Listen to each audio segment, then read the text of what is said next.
Análisis venezolano con Unay Amenábar. Continuamos, amigos, con más de Análisis Venezolano, conversando hoy con el doctor José Vicente Haro. Dejamos pendiente el tema del impacto que podría tener este decreto de estado de excepción, de emergencia económica, en temas políticos como, por ejemplo, la activación del referendo revocatorio o incluso la activación de otro mecanismo como es la convocatoria a una Asamblea Nacional Constituyente. ¿Pudiera mezclarse las dos situaciones? ¿Podría estar esa realidad como trasfondo de dictarse Nicolás Maduro una serie de atribuciones para de alguna manera blindarse ante lo que parece que es el clamor de más del 60-70% de la población venezolana?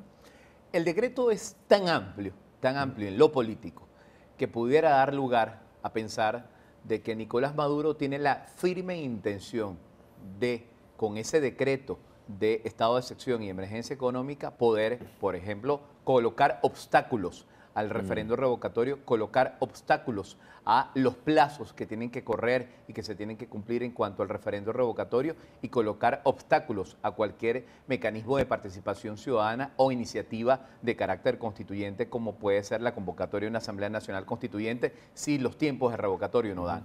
El decreto en eso es muy amplio y definitivamente uno detallando la lectura de los considerandos, detallando en los artículos, uno puede ver que hay un trasfondo político claro, que es intervenir en lo que es los procesos políticos que se están dando. Ahora, ¿esto es posible o no es posible desde el punto de vista constitucional?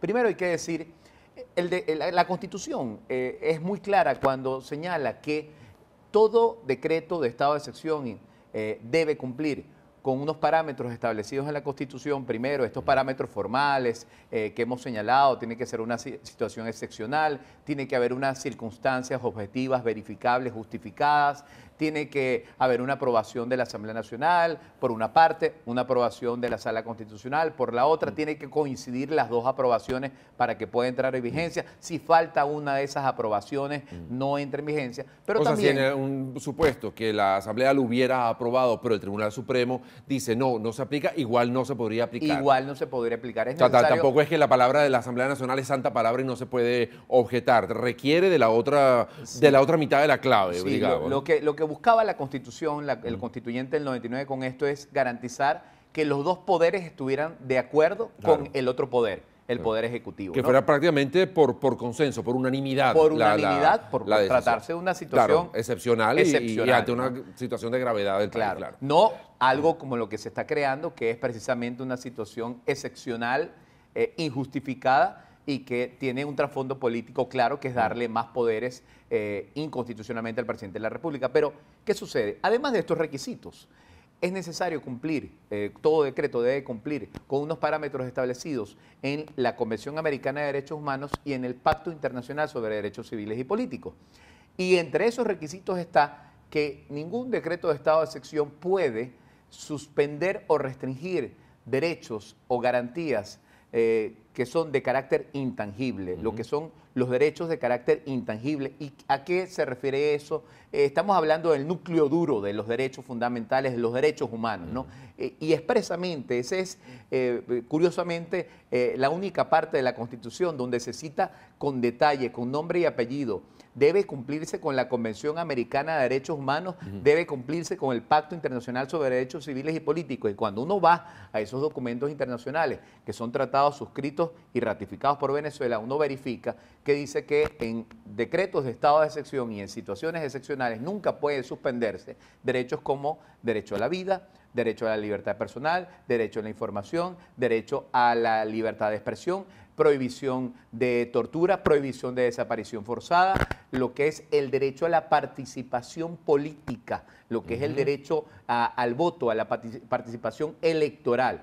En otras palabras, y otros derechos más, pero vamos a concentrarnos en el tema refrendario y en el tema constituyente, que son los que se están cabildeando en estos momentos. Bueno, y vienen unas elecciones de gobernadores que están ahí también en un espacio medio de neblinas porque todavía no se sabe nada y estamos a 6 meses de que se tengan que estar cumpliendo con ese proceso, ¿no? Tenemos en general una serie de procesos electorales, refrendarios, que podrían darse de participación política. Bueno, eso no se puede suspender por un decreto de estado de excepción. Primero, no lo permite la Constitución. Segundo, no lo permite la Convención Americana de Derechos Humanos. Tercero, no lo permite el Pacto Internacional sobre Derechos Civiles y Políticos. Son derechos intangibles. Los venezolanos siguen conservando de cara a las manifestaciones que hay sobre el referendo revocatorio, solicitándole al CNE celeridad y el cumplimiento de los plazos y que no sigan inventando mayores requisitos para retardar lo que es la convocatoria del referendo revocatorio.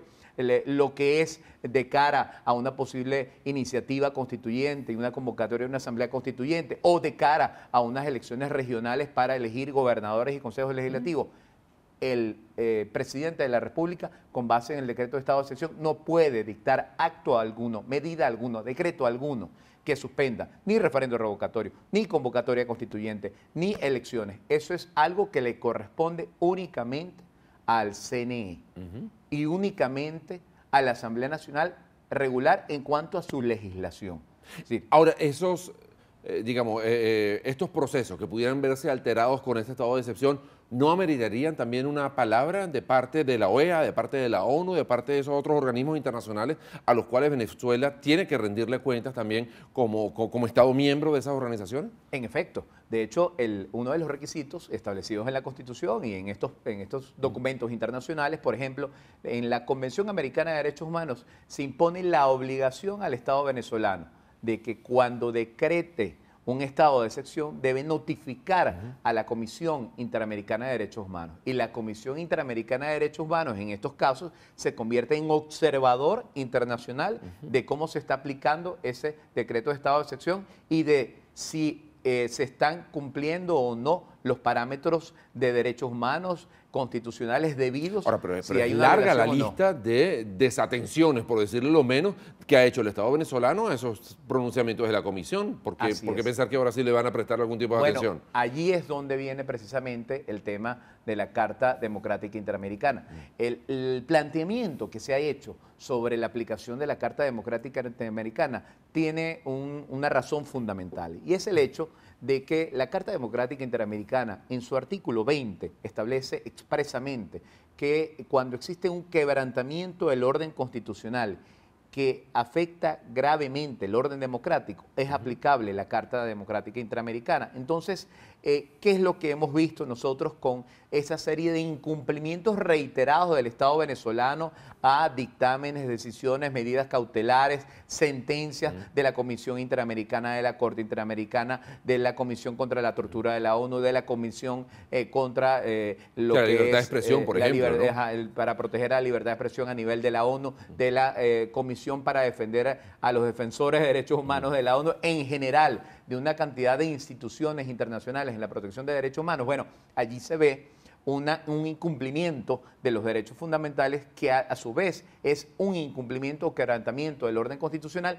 que se ve aumentado con un conjunto de, en total, y parece mentira que tenga que decir esto, pero en total 15 sentencias de la Sala Constitucional del Tribunal Supremo de Justicia que se han dictado desde enero hasta ahora, hasta el mes de mayo, desde enero hasta el mes de mayo, mediante las cuales le ha arrebatado las facultades constitucionales que tiene la Asamblea Nacional, al punto que le ha dejado prácticamente sin la capacidad de legislar, y prácticamente con eso ha desaplicado, ha desconocido, ha declarado, entre comillas, inconstitucional, sin legitimidad para ello o sin razón para ello, una serie de leyes aprobadas por la Asamblea Nacional y también otro conjunto de medidas y acuerdos aprobados por la Asamblea Nacional. Vamos al regreso a hablar acerca de la Sala Constitucional, que al parecer se ha terminado convirtiendo como en el poseedor de la soberanía, ¿no? La soberanía pareciera que ya no reside en el pueblo, sino en la Sala Constitucional del Tribunal Supremo de Justicia, donde lo que le parezca bien o mal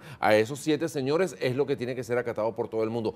No hay nada que hacer ante esa Sala Constitucional que viene actuando de esta manera de espaldas, incluso lo que es la voluntad del soberano, de la voluntad de la población cuando escogió a esta Asamblea Nacional para que cumpla una serie de funciones. Vamos al regreso de la pausa a conversar acerca de este tema y también, desde luego, de hasta qué punto cualquier decisión que pudiera salir de un organismo internacional da pie o no para pensar que estamos en presencia de un acto de injerencia en asuntos internos de Venezuela de parte de estos organismos internacionales. Vamos a hacer una pausa y ya regresamos con más de Análisis Venezolano, conversando hoy con el profesor José Vicente Haro. Ya venimos.